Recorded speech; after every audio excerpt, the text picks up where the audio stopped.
वही भेजी कि हमारे सामने और हमारे हुक्म से एक कश्ती बनाओ। फिर जब हमारा हुक्म आ पहुंचे और तन्नूर पानी से भरकर जोश मारने लगे, तो सब किस्म के पालतू हैवानात में से जोड़ा जोड़ा यानी नर और मादा दो दो कश्ती में बिठा लो, और अपने घर वालों को भी, सिवाय उनके जिनके निस्बत उनमें से हलाक होने का हुक्म पहले सादिर हो चुका है। और जालिमों के बारे में मुझसे कुछ न कहना, वो जरूर डुबो दिए जाएंगे। बस जब तुम और तुम्हारे साथी कश्ती में बैठ जाओ तो अल्लाह का शुक्र करना और कहना कि सब तारीफ अल्लाह ही के लिए है जिसने हमको जालिम लोगों से नजात बख्शी। और यह भी दुआ करना कि ऐ परवरदिगार, हमको मुबारक जगह उतारियो और तू सबसे बेहतर।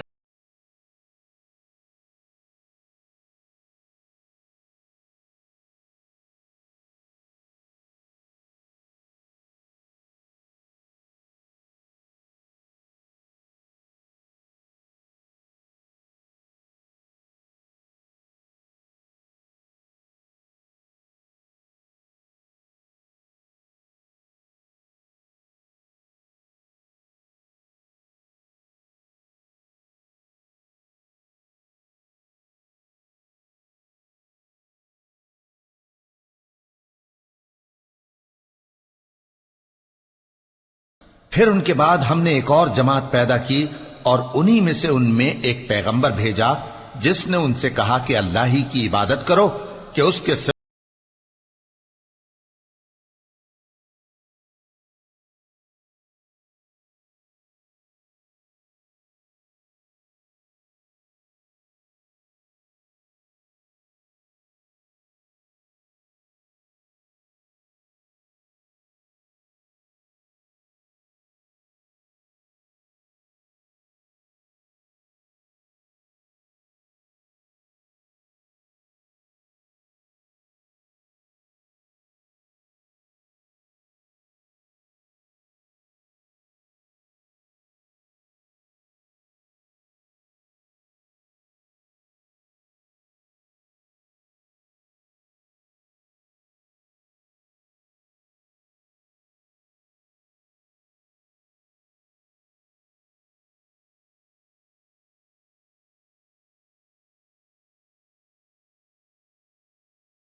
और आखिरत के आने को झूठ समझते थे, और दुनिया की जिंदगी में हमने उनको आसूदगी दे रखी थी।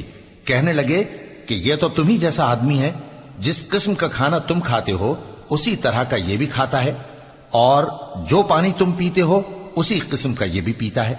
और अगर तुमने अपने ही जैसे आदमी का कहा मान लिया तब तो तुम घाटे में पड़ गए। क्या यह तुमसे यह कहता है कि जब तुम मर जाओगे और मिट्टी हो जाओगे और हड्डियों के सिवा कुछ न रहेगा तो तुम जमीन से निकाले जाओगे? जिस बात का तुमसे वादा किया जाता है बहुत बईद और बहुत बईद है। जिंदगी तो यही हमारी दुनिया की जिंदगी है कि इसी में हम मरते और जीते हैं, और हम फिर नहीं उठाए जाएंगे। ये तो एक ऐसा आदमी है जिसने अल्लाह पर झूठ इफ्तिरा किया है, और हम इसको मानने वाले नहीं।